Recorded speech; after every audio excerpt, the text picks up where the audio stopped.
Steiner Wiham. Ahí está.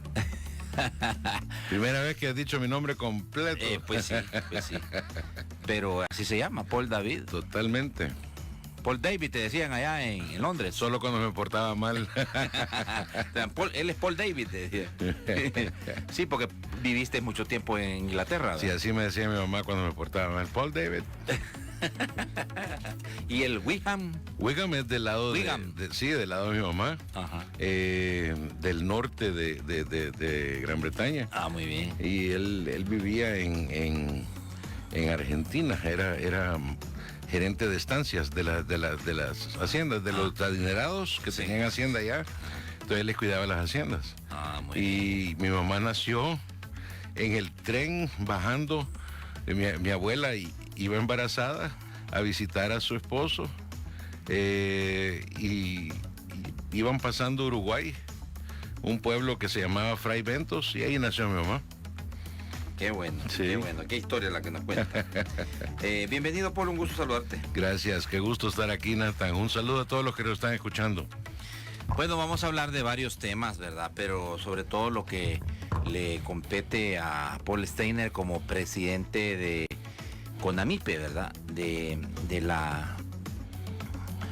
esta institución, que es una institución desde mi punto de vista muy importante.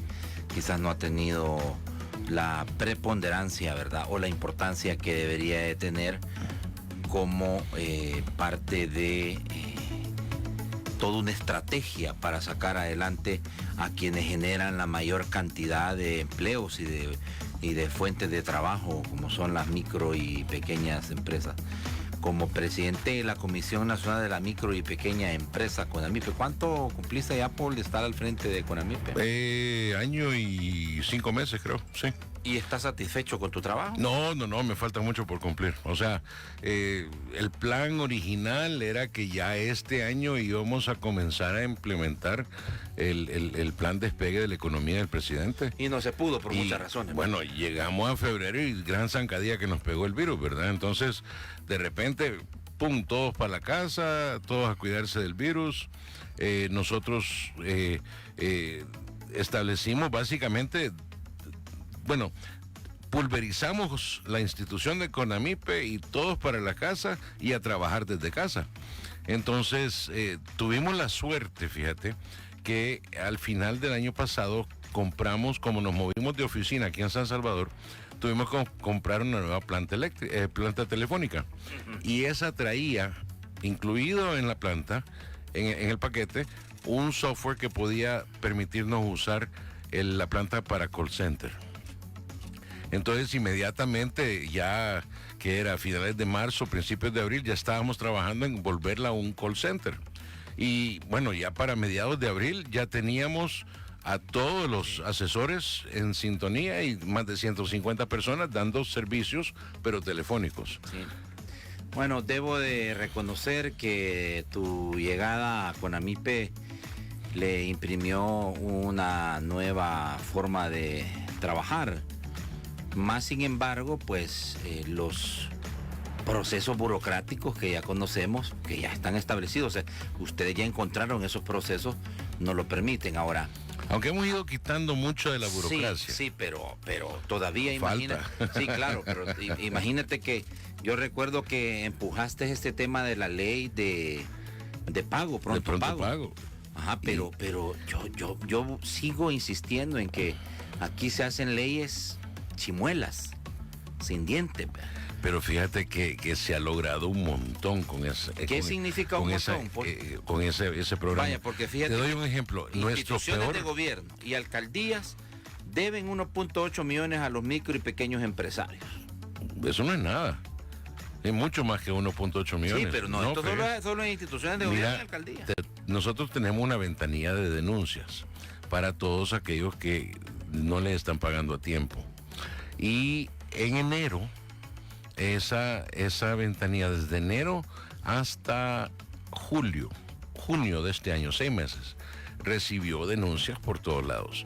Pero nuestros 2 peores denunciados, el primero era ANDA. Anda. Y Hablé con el presidente de ANDA, Frederick Benítez, en ese momento.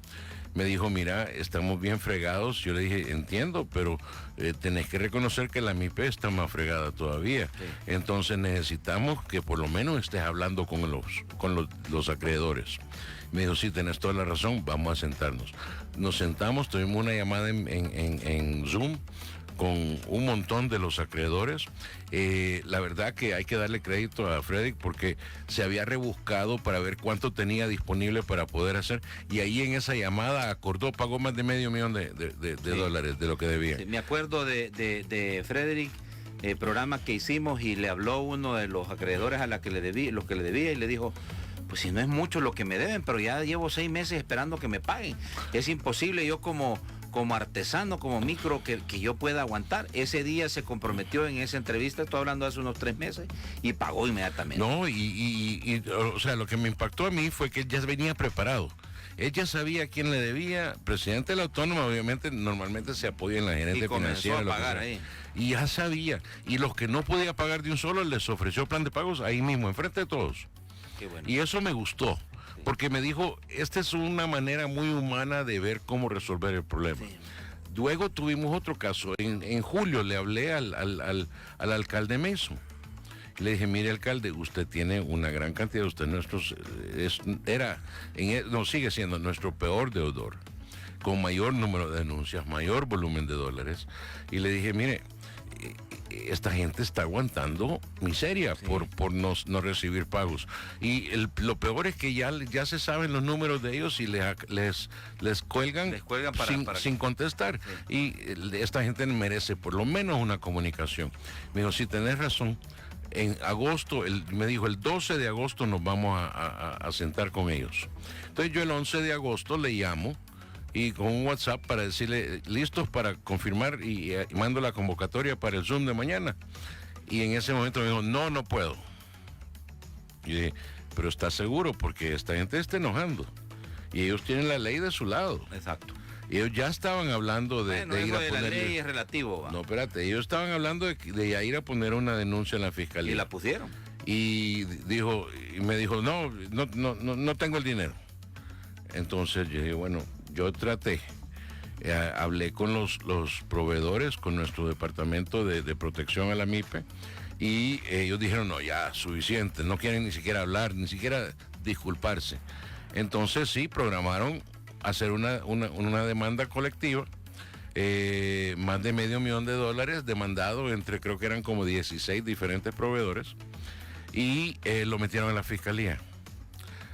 Ahora resulta que la fiscal del caso perdió todos los papeles.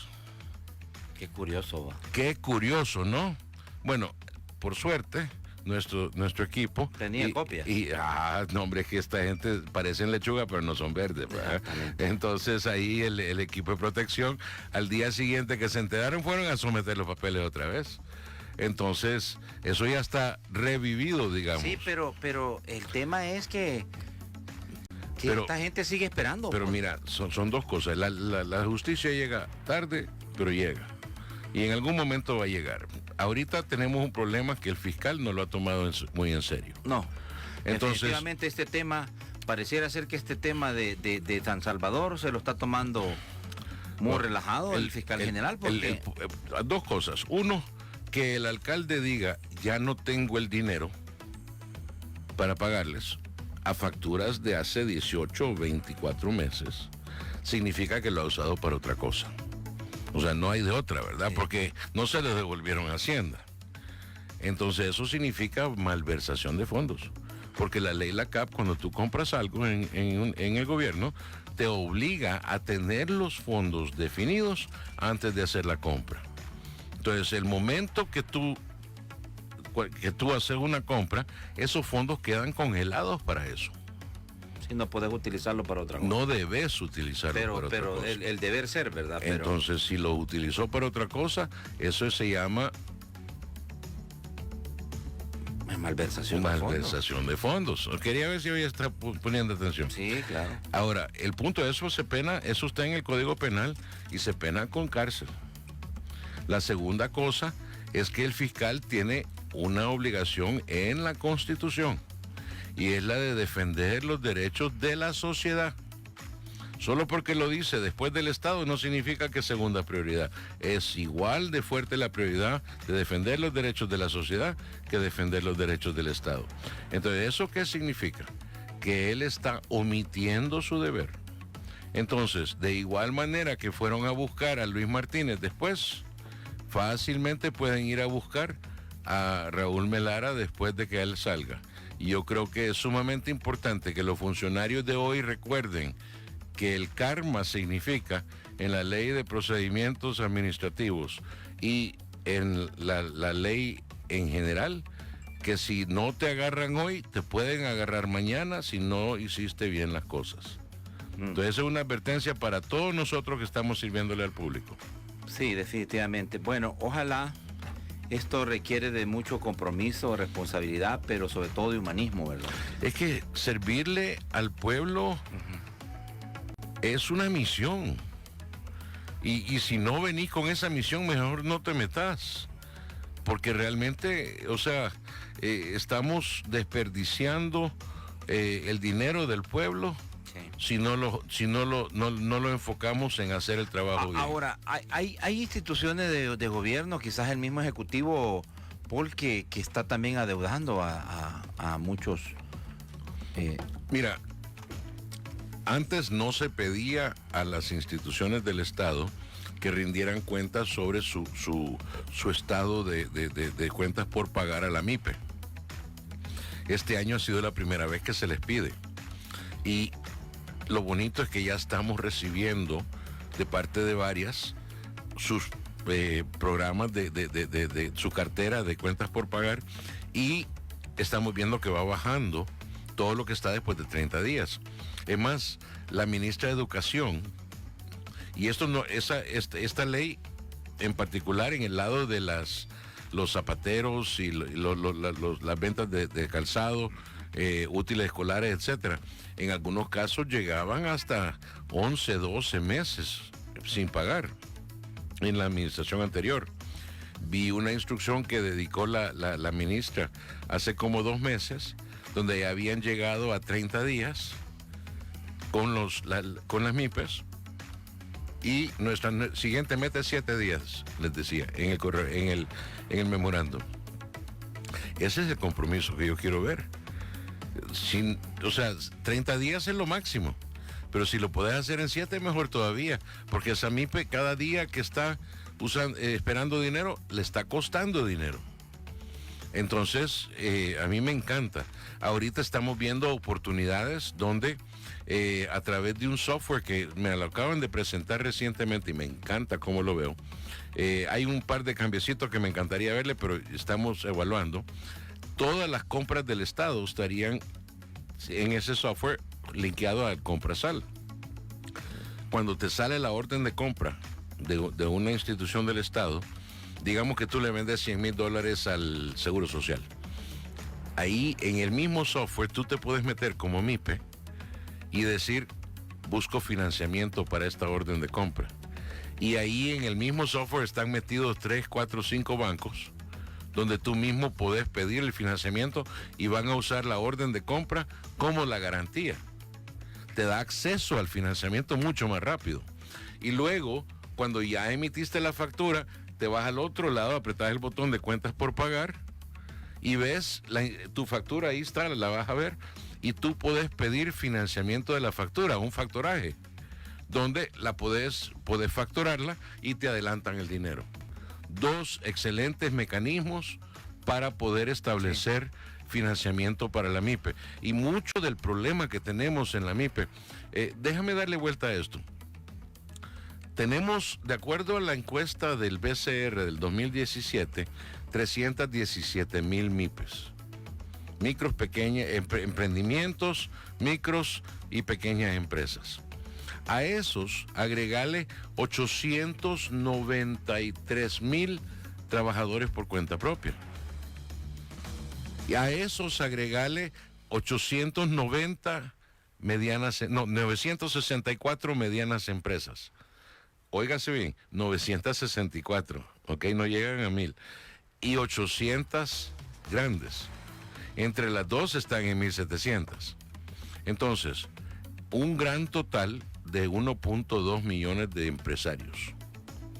Pero si tú calculas cuántos facturan menos de $3,000 al mes, $3,000 al mes, que no es mucho, estás hablando de 1.1 millones. Esos 1.1 millones le dan de comer a 4.2 millones de salvadoreños. Las vidas de 2/3 de la población salvadoreña depende de empresarios que facturan menos de $3,000 al mes. Eso te cuenta una historia muy, pero muy, digamos, clara sobre dónde está la prioridad de cualquier gobierno. Y por eso el Plan Cuscatlán enfoca el crecimiento de la economía basado en la pequeña empresa para arriba, o sea, de los de abajo para arriba. ¿Por qué? Porque si ellos logran cambiarse de ser empresas de subsistencia a empresas de superación, creamos riqueza.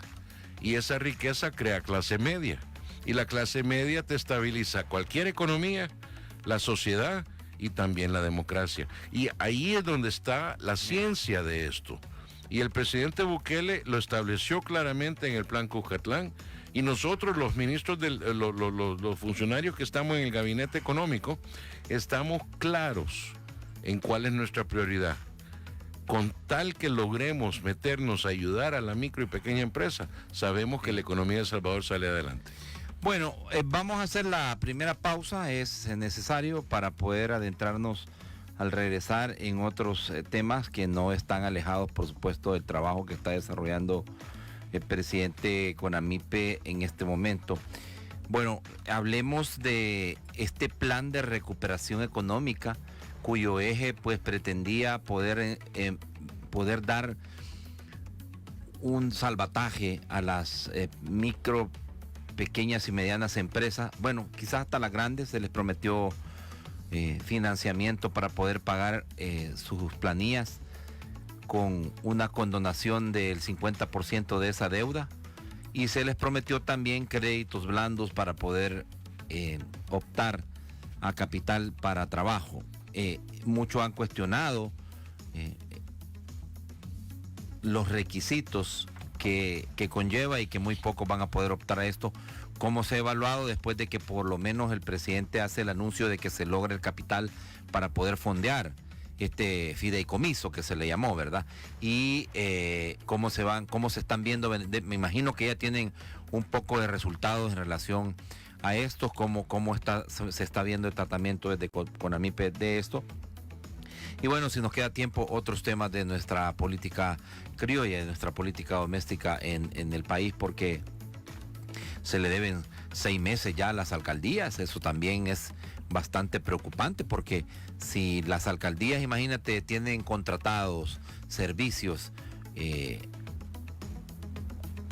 han contratado alguna compra de productos o servicios a micros y pequeños empresarios, no les han podido pagar porque el gobierno no ha pagado el FODES, Paul. Entonces, esto es una cadenita que no se acaba. Entonces, ¿cómo poder ir viendo, cómo poder ir trabajando, cómo poder ir concientizando a los tomadores de decisiones en los dos principales órganos del Estado, el Ejecutivo y el Legislativo, para desentrampar esto? O por el contrario, cercanas las elecciones, ya estamos metidos en proceso electoral, ¿esto qué, se va a paralizar? Vamos a entenderlo. Ya regresamos. Pues seguimos conversando con el presidente de CONAMIPE, don Paul Steiner. Y vaya, a ver, que había mucha incertidumbre alrededor de si se iba a poder fondear el fideicomiso, ¿verdad? En la asamblea se trabaron las carretas y ahí no salió ni un centavo, ¿verdad? No, mira, estaban totalmente cerrados y siguen cerrados. La verdad que el presidente fue extremadamente ingenioso, se encontró una manera de lograrlo y ahí están los 600 millones. Y comenzó rapidito. Ahora, Paul, pero entiendo que fueron certificados del Tesoro. Lo tuvo que hacer en base a bonos, sí, porque no era otra manera de financiarlo. Salieron caros, pero bueno, sale más caro. Eso te iba a decir, en realidad es deuda cara, Paul. Sí, pero sale más caro que la MIPE no logre financiamiento. O sea, la economía retardada y degradada en su accionar, es mucho más costoso para el país que un bono caro. ¿Qué tanto impacto ha tenido ahora que ya está fondeado, Paul? Bueno, mira, creo que era en la primera quincena de haber abierto, ya habían 3 veces más aplicaciones para créditos informales que para créditos formales. Ya había un gran Estaban montón. más interesados los informales. Es que mira, hay que recordarnos que, y esto fue, creo yo, un acierto tremendo del presidente Bukele. Darle a los informales. Darle a los informales. Él tiene sumamente claro que el problema aquí que tenemos son 2 economías. Una que se financia y tiene una banca privada que la cuida, y otra que no tiene acceso a financiamiento. ¿Cómo no? Tiene, pero... Sí, pero pero con el los usurero, perdón, ese señor no solamente es clandestino, pero también es peor que un cáncer, Sí. porque nunca salís. Entonces, la ventaja, creo yo, es que aquí hay un presidente que realmente entiende cómo funciona la economía del país. Entonces, en conclusión, ¿han tenido mayor interés en acceder a estos fondos? Ahora, les está costando, porque por primera vez les están pidiendo, les dando acceso, pero les están pidiendo que rindan cuenta, ¿verdad?, de su negocio. Claro. Entonces, a algunos les está costando un poquito, recuerden. Pero se están interesando. Totalmente. Ahora, en el caso Y de hay historias de éxito tremendas. Sí. O sea, el muchacho que tenía el rostipollo allá en el centro, de repente ya le salió un préstamo para poner 2 sucursales más, y cosas así que en ninguna cooperativa, en ningún banco le iban a considerar un préstamo. Por su condición de trabajo. De informal, sí, correcto. Claro. Porque no tiene forma de garantizar que va a pagar. Mire, ¿y qué ha pasado con los micro y pequeños? ¿Qué hay de que los requisitos han sido demasiado fuertes? Fíjate que yo no creo que son demasiado fuertes. Bueno, CONAMIPE tiene un puesto en la junta directiva del consejo directivo. Somos un suplente. Del Bandesal. No tenemos voto, pero sí tenemos voz. Y mi director de desarrollo empresarial, Raúl Castellón, le delegué ese puesto y le pedí que por favor velara por, primero, que fuera parejo para todos y que no se anduvieran inventando reglas que no existían, ¿verdad? Porque sabemos que la tentación es hacer pocos préstamos de alto valor y así salir del asunto sin ningún problema. Y eso es la manera de un banco de solventar su situación. Pero si queríamos realmente ayudarle a la MIPE, iba a ser un montón de préstamos chiquititos. Y eso requiere un gran montón de trabajo. Es lo que más te interesa a ti. Por supuesto. Como presidente de CONAMIPE. Claro. Entonces, lo primero era que no se acomodaran y buscaran la salida más fácil. Y la verdad que sí, estamos viendo un gran compromiso de parte de Bandesal. El presidente Juan Pablo Durán está, creo que 100% comprometido con el objetivo del programa y ha sido uno de los abanderados en liderar la creación del FIREmpresa. Luego está la manera en que se interpreta la ley que hicieron los diputados. Desafortunadamente, y esto es algo que nos pasa con muchas leyes que hacen los diputados, no son muy claras y no las escriben para ser entendidas tan claramente. Entonces uno tiene que a veces hacer interpretaciones. Entonces cuando te dice entonces uno se va confundiendo más y más cada vez. Y ahí es donde creo que el presidente Bukele sacó la solución final que dijo, cuando dijo en la conferencia de prensa, plan A, tenés préstamos y tenés una solvencia A o B. Plan B, tenés préstamos, punto. Y plan C, tenés registro MIPE. Y el registro MIPE es gratuito, te toma 15 segundos o 5 minutos llenarlo y ya lo tenés. Entonces, con solo sacar tu registro MIPE, calificás para el préstamo. Luego solo tenés que contar tu historia y qué necesitas y para qué lo necesitas. Y eso ya se vuelve mucho más fácil. Pero hay algunos que lo toman y tratan de llenar todas las cosas, aunque no necesitan hacerlo.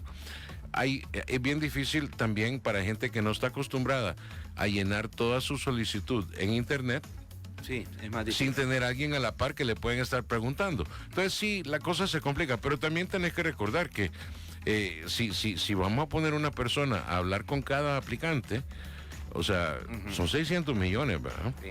Entonces, imposible que eso salga antes de Navidad. Bueno, es importante, creo yo, establecer que definitivamente solo en el caso de las planillas, solo un 50% es que ha prometido el gobierno que va a subsidiar, ¿verdad? Es decir, o sea, 50% de 2 meses. Sí. Entonces, es realmente... Bueno, ya no son 3 entonces. No, es que siempre fueron 2. El presidente pidió que los diputados lo incrementaran a 4. ¿Te recordás? Que eran 4 medias planillas. Ajá. Para que se recibiera una al mes por 4 meses. Ajá. Pero los diputados no hicieron nada. Entonces se quedó en la ley como estaba originalmente, que la propuso el presidente, con 2 medias planillas. Ese es buen detalle, porque lo que dijo el presidente en una última conferencia de prensa era de que ya no iban a ser 2 ni 3, sino que 4 meses. Es que ese era lo que él le pidió a la Asamblea Legislativa que cambiara. Pero como no hubo acuerdo, entonces la Asamblea no lo aprueba. No lo han hecho. Y se quedó como originalmente habían aprobado el fideicomiso. Los que diputados. Eran 2 medias planillas. 2 medias planillas. Una media planilla cada mes. Ya. Para los que lo recibieron en octubre, ya lo van a recibir en noviembre y eso lo pagan y ya tienen los 2 meses. Si lo recibieron la primera en noviembre, la segunda va a ser diciembre. Entonces, esa es la cosa. La otra cosa, y ahí para eso tú tenés que estar en el Seguro definitiva Social. se quedó como originalmente se aprobó el fideicomiso y solo son 2 medias planillas. El lado de el subsidio quedó con 2 medias planillas. Los 360 millones para los formales quedaron como 360 millones para los formales. Perfecto. Los 100 millones para los informales. Préstamos. Correcto, los préstamos de 100 millones para los informales, ahí sí entró el plan C, que era a solicitud del presidente de la República, que se sacara con el registro MIPE y que ese fuera el único requisito que te dejara entrar. Si no tenías ninguno de los otros requisitos, con el registro MIPE entrabas. Bueno, y eso es sumamente importante porque le abre la puerta hasta la señora del mercado. Sí, bueno, 360 millones entonces para préstamos de empresas formales, 100 millones para informales. Correcto. Es un préstamo con un interés bien blando del 3% anual y, ojo, un año de gracia. Es decir, usted lo contrata ahorita, en el momento que lo entregan, usted espera un año para comenzar a pagar. Para hacer tu primer cuota. Así funciona, ¿verdad? Así entiendo. Ahora, en el caso de las planillas, entonces, han tenido más interés los informales. No, en el caso de las planillas solo aplican los formales, los que tienen en el caso de los préstamos han tenido más interés los informales. Bueno, ha sido el mayor volumen de aplicaciones. Okay. O sea, tal vez no más interés, pero también son un gran montón más informales que formales. ¿Y a los 2 meses de planilla ha funcionado? ¿Han optado? Sí, recuérdate que la población total de eso son como 33,000 empresas. Y yo creo que ya hay más de 15 o por ahí, entre 15 y 20,000 que ya están aplicando. O sea, más de la mitad de las empresas están aplicando a eso. Entonces, no es un universo muy grande los que están afiliados al Seguro Social. Solo hay, al final de diciembre del año pasado, los patronos registrados eran como 33,000. Entonces, no es la gran cantidad. Bueno, y esto es importantísimo. Definitivamente creo que va a ser un alivio. Tal vez no como después quiso el presidente modificarlo, pero de todas maneras un alivio, y vamos a ver cómo esto se desenvuelve. Todavía se están recibiendo solicitudes para préstamos. Sí, está bien abierto. Si usted tiene métase al sitio web de firempresa.gov.sb. Ahí están todas las explicaciones, ahí están toda la guía, y si usted tiene algún problema, ahí está el call center de Bandesal, también está el WhatsApp de Bandesal, y si usted tiene algún problema consiguiendo su registro MIPE, métase a conamipe.gov.sb, ahí está el botón para registro MIPE. Si tiene alguna duda, llame al 2592-9000, inmediatamente le ayudan, le ponen a alguien a ayudarle. La idea es que esto sea lo más sencillo que usted pueda aplicar. Y expedito posible. Correcto. Bueno, sin embargo, déjame hacerte un comentario, Nathan. El dinero no lo es todo en la reactivación de la MIPE. Algo que nos dimos cuenta es que para muchas empresas el problema no era que no tenían el dinero para funcionar. Sí era que no tenían el dinero para funcionar, pero no era la causa. La causa era que no habían desarrollado su logística comercial. Fíjate que tuvimos el caso, el alcalde Iresi de Zacatecoluca me pidió que le ayudara. Francisco Iresi. Ajá, me dijo, estábamos en una reunión con ellos en Comures y se me acercó y me dice, mire, necesito su ayuda, tengo unos residentes de Zacatecoluca que son cooperativas camaroneras y están a punto de enterrar el camarón como abono porque no tienen cómo venderlo. Tienen toneladas y toneladas de camarón. Le dije, no se preocupe, ahorita le pongo a alguien a eso y mi otro director, Raúl Lizama, que es director de desarrollo institucional, inmediatamente se fue a Zacate, se fue a verlos, se dio cuenta que el problema, fabuloso camarón, pero como la planta procesadora estaba cerrada, entonces no tenían a quién venderle. Y el picachero que llegaba y les pagaba una miseria por el camarón para llevarlo a vender a la ciudad, tampoco llegaba. Entonces Raúl los conectó con varias empresas de distribución de comida alrededor del país y ahora hemos logrado salvar, pero cientos de toneladas de camarón. Y hay algunas camaroneras que prefieren venderlo a través de las empresas de logística que los hemos conectado nosotros, en vez de la procesadora, porque le pagan más por el camarón.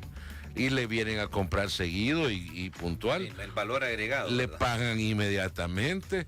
Y entonces, ahora la mayoría de las colonias, yo no sé si la tuya, pero la mía, todos los días pasan un pick-up diciendo camarones a 5 pesos la libra. Nunca antes han habido camarones a 5 pesos la libra en la colonia de San Salvador. O sea que no solamente están ganando mejor y más frecuentemente, el consumidor también está ganando porque está logrando muy buen precio. Y con eso las de tilapia y otros que han agarrado a los pescadores y el róbalo y todo lo demás también está más barato. Volvamos, Paul, a un tema que es muy espinoso. Es parte de lo que se ha denominado como la crisis institucional del país. Y 6 meses ya que no le paga el gobierno a las alcaldías los fondos FODES, y tú sabes que eso tiene una repercusión también en que las alcaldías puedan honrar sus deudas con sus acreedores. ¿Cómo estás viendo esta situación tú? Porque el gobierno acusa a los diputados de no aprobar los préstamos, pero la asamblea, por el contrario, le dice al gobierno, usted no quiere rendir cuentas, usted todo quiere esconder, entonces no le vamos a dar más pisto. Vale. Creo que de todos es sabido que no le ha entrado al Estado el nivel de ingreso que se habían proyectado. Creo que todos estamos claros con eso. Nadie disputa eso, creo que todos están bastante satisfechos con esa certitud. Segundo, creo que eso significa que a las alcaldías tampoco les ha entrado, ¿verdad? Pero creo que es importante reconocer que las alcaldías en los últimos 6 meses han recibido 186 millones de dólares. Es para pago de... Pero, espérame un segundito. Ajá. ¿Qué hizo el gobierno cuando entramos a pandemia? Agarró de otras partidas, congeló eso para gastarlo en la salud, ¿sí? Y sabiendo que le estaban bajando los ingresos, agarró de lo que ya tenía. Le pidió a la asamblea que le aprobaran préstamos para reemplazar esos fondos después y poder seguir gastando. Lo que uno hace en la casa. Hoy no tengo que pagar la casa hoy, pero sí tengo que pagar el gas. Así que pago el gas y busco de dónde me encuentro para pagar la casa mañana. Lo mismo hizo el gobierno. La asamblea le aprobó $2,000. Pero como buen extorsionista, le dijo, pero de esos $2,000 me vas a dar 600 millones. Que van a ir para el FODES. Sí. O sea, ya no eran 2.000 millones de dólares. De repente bajó a 14 mil 1.400 millones de dólares.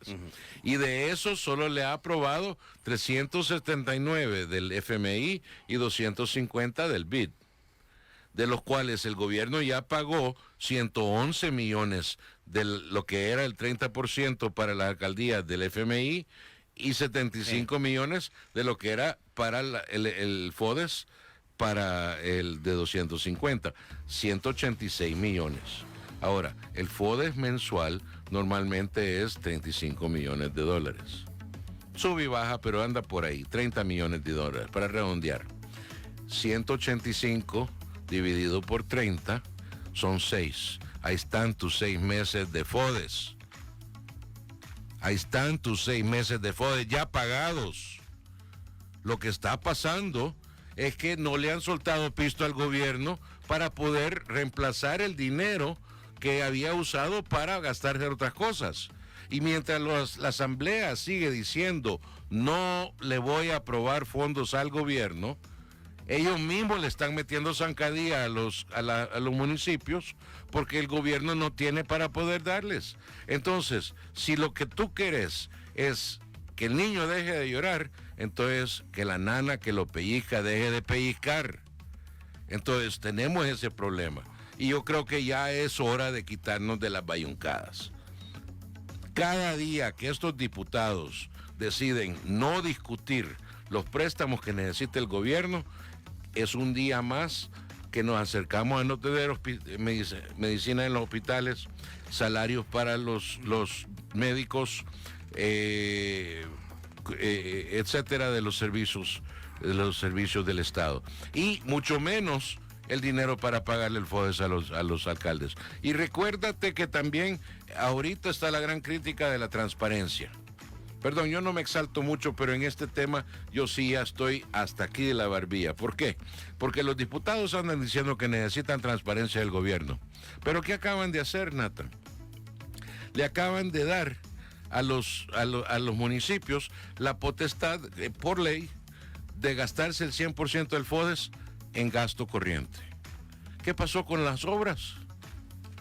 Ya vimos los estragos que no hacer obras de mitigación causa, y ahora les han dado por ley el derecho de no hacerlo. Y encima de eso les dieron 180 días para no reportar cómo gastaron el dinero, sabiendo que en 180 días esos alcaldes ya no van a estar. O sea, si eso no es malicia de intención, perdóname, yo no sé qué es. Sí. Vaya, un par de puntualizaciones con lo que has dicho. El presidente del Banco Central de Reserva está en una controversia con el presidente de la República por su despido. No. Porque después de que él revela que el gobierno tuvo acceso a más dinero del que tú estás diciendo. Perdóname. No. Es que eso no sucedió, Nathan. El presidente del Banco Reserva, Nicolás, fue a la Asamblea Legislativa en contra de las instrucciones del presidente. El presidente dio la instrucción, no va a ir a la Asamblea. ¿Ok? Y si tú le decís a tu jefe, voy a hacer lo que me da la santada gana, él al día siguiente está buscando trabajo. Lo mismo está sucediendo aquí. Okay. Eso no tiene nada que ver con los números. Entonces se confirma que al presidente no tenía autorización para ir. Espérame, no tenía la autorización, como no tenemos los demás que nos llaman. Solo uno por uno el presidente va decidiendo quién sí puede y quién no. Okay. Ahora, en temas de lo que fue a decir Nicolás a la Asamblea, él dijo la verdad. 33.200 y fichas habían ingresado en esos 7-8 meses al gobierno.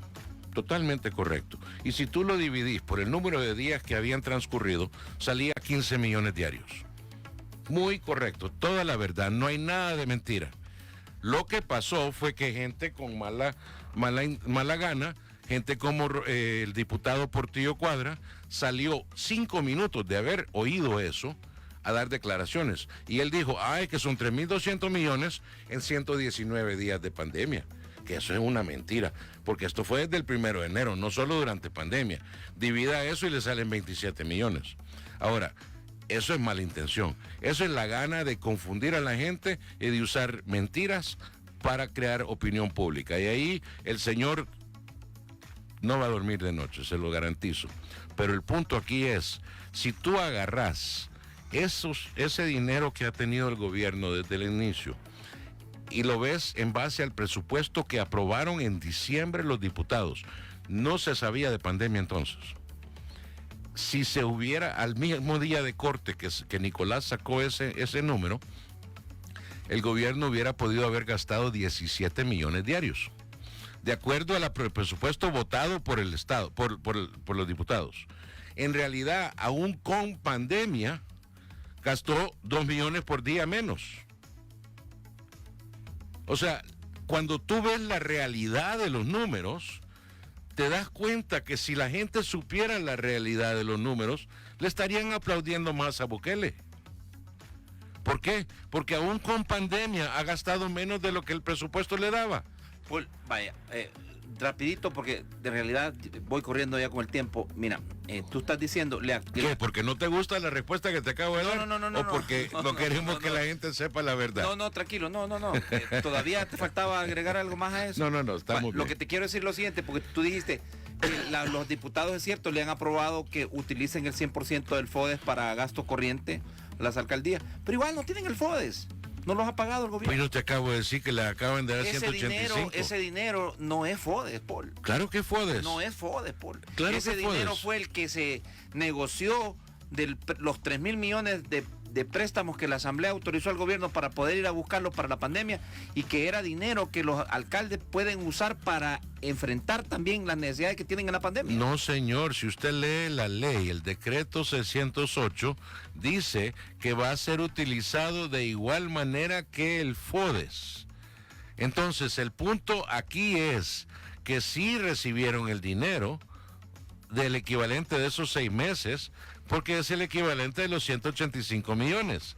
Ahora, eso, ahora tienen la potestad de gastarlo como les dé la santa regalada gana, porque la Asamblea también acaba de sacar otra ley que dice que no hay requisito para obra de ese dinero. Ahora, la pregunta es, ¿en qué van a gastar ese dinero?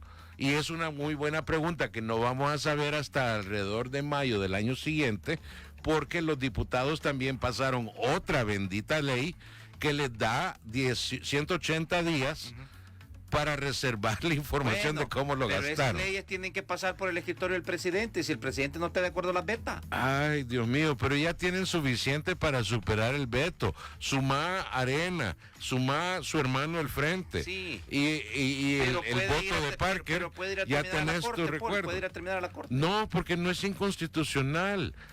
Entonces quiere decir que el presidente lo veta, lo supera en el veto y San se acabó. San se acabó porque no lo está vetando por inconstitucional. Es imposible vetarlo por inconstitucional. Es Hayán, es bayunco, pero no es inconstitucional. Paul, rápidamente, ¿cómo estás viendo estos temas de lo que el fiscal está haciendo, investigando presuntos hechos de corrupción por compras durante la pandemia? Tú perteneciste a un movimiento denominado Democracia Limpia, cuyo objetivo tuyo era, sigues perteneciendo, cuyo objetivo tuyo era denunciar la corrupción a todo nivel y donde sea, a quien sea y por lo que sea. Y yo creo que se debería de seguir investigando cualquier indicio, pero es la manera que lo haces lo que determina que también lo haces. Una de las cosas, primero hay que recordar que fue el presidente el que creó la CCS. Sí. ¿Ok? Precisamente el fiscal ha dicho de que que es colaboración de la CCS esto. El fiscal fue el único que firmó un acuerdo con la CCS. La Asamblea se rehusó a firmarlo. La Corte Suprema de Justicia se rehusó a firmarlo. Entonces, ¿por qué la CCS le reporta solo al fiscal? Porque solo con ellos tiene contrato o acuerdo. El presidente la nombró. Segundo, el presidente le pidió a la CCS, desde que comenzó pandemia y comenzó a gastar dinero, por favor vengan a auditar esto. ¿Sí? Entonces, él lo hizo. Quiere decir que está bien. Pues Segundo, él invitó a la Corte de Cuentas a también auditarlo. Sí. ¿Ok? Tercero, el momento que encontraron a Coqui Aguilar cometiendo un error, lo cesó de su cargo inmediatamente. O sea, todas las acciones del presidente. Si no hubiera sido porque el presidente metió las CCS aquí, el fiscal no estaría haciendo nada, silbando en la loma estaría. Entonces, yo aplaudo esa decisión del presidente, lo apoyo al 100%, lo exhorto a darle más prioridad a la lucha contra la corrupción, pero le reclamo al fiscal general de la República de meterle pistolas a los bolsillos de fiscales y meterse de matón sin ni siquiera llevar la orden de allanamiento a tiempo. 36 horas después y no habían entregado la orden. Lo primero que se hace, la ley estipula que el fiscal lleva la orden, se la lee al imputado y así le abren la puerta y pasa adelante. Esto no sucedió y lo más probable es que cualquier cosa, y esto es lo que más me enoja, que cualquier cosa que hayan encontrado, cualquier juez lo va a declarar nulo como evidencia porque no siguieron las reglas correctamente. Este fiscal se caracteriza por testigos criteriados para lograr sus condenas o favores a cambio de ¿cómo se llama? Confesiones. Imagínate, Saca está a punto de salir otra vez. No jodas. ¿Qué pasa? Sí, confesó. Y los 500 a quienes le dio los sobresueldos que Saca mencionó cada uno, ahí están, ni siquiera impuestos sobre la renta han pagado. Entonces, eso es lo que a mí me molesta. Paul, necesito, por favor, que cuadremos otra visita tuya aquí a Las Cosas Como Son, porque me quedo con muchas cosas que preguntarte, sobre todo de este último tema. No, y no hemos tenido llamadas. Y no pudimos llamar. Entonces, ¿crees que nos podemos... Cuando tú quieras. ¿Crees que nos podemos... Las 2 de la tarde se me vuelve difícil, pero te prometo que lo vamos a hacer. En un par de semanas, ¿te parece? Miren, no hay que olvidarse que las cosas no necesariamente son como se las cuentan. Lo que usted lee en noticias, primero vea qué noticiero se lo está contando. Segundo, vea qué periódico se lo está contando. Tercero, valide la información que se les da. La tendencia política hoy es que medias verdades y mentiras se están usando para influenciar su opinión. Usted básese en hechos, cosas que a usted le constan, las cosas como son, no las cosas como le dicen que son. Muy bien, gracias, Paul. A la orden. Gracias al pueblo salvadoreño. Buenas tardes para todos.